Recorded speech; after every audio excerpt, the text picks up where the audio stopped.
ஆனால் அதுக்கப்புறம் மாநாடில் அண்ணனை பற்றி சீண்ட மாட்டாருன்னு நினச்சா மாநாட்டில் தளபதி அண்ணனை வச்சு சீண்டிருக்காரு. என்னால் கத்திலாம் பேச முடியாதுன்னு அவர் பேச இவர் நீ நடு ரோட்டில் அடிப்பட்டு தான் சாபம் விட இந்த கூட்டணி பேச்சுவார்த்தை அங்கேயே முடியுது.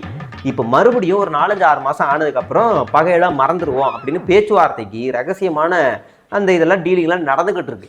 இது ஒரு பக்கம் இருந்தாலும் அண்ணனுக்கு தளபதி மேலே ஒரு தனிப்பட்ட கோபம் இருக்கு, வெறுப்பு இருக்கு. அதனால தான் இந்த கூட்டணி பேச்சுவார்த்தை அமைய மாட்டேங்குதுன்ற ஒரு கருத்தும் இருக்கு.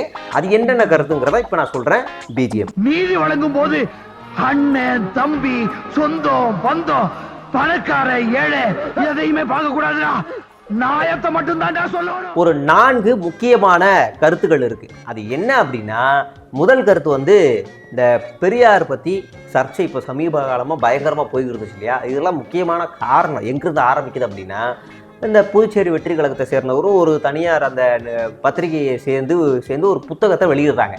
இதுல இருந்து தான் அண்ணன் ஒரு கருத்தை வெளியிடுறாரு. அது சர்ச்சையா மாறுது. அப்படி இப்படின்னு போக ஆளுங்கட்சி எதிர்கட்சி சைடு கட்சி எல்லாம் அடிச்சுக்கிருந்தாலும் அண்ணனை ஒரு ஆளா மதிச்சு ஒரு துண்டறிக்கை கூட வெளியிடல இந்த புதுச்சேரி வெற்றி கழகம்.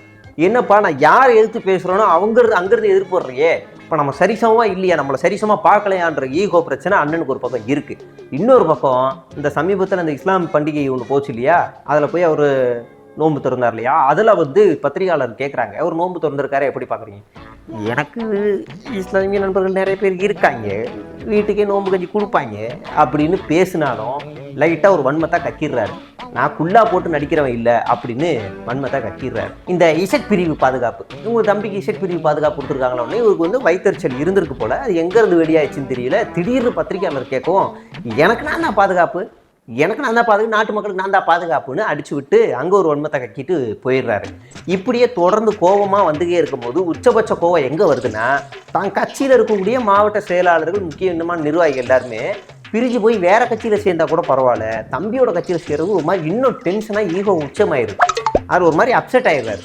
சரி, இந்த சண்டையெல்லாம் முடிஞ்சுதா அப்படின்னா இப்போதைக்கு முடிஞ்சிருக்கு அப்படின்னு கூட சொல்லலாம்.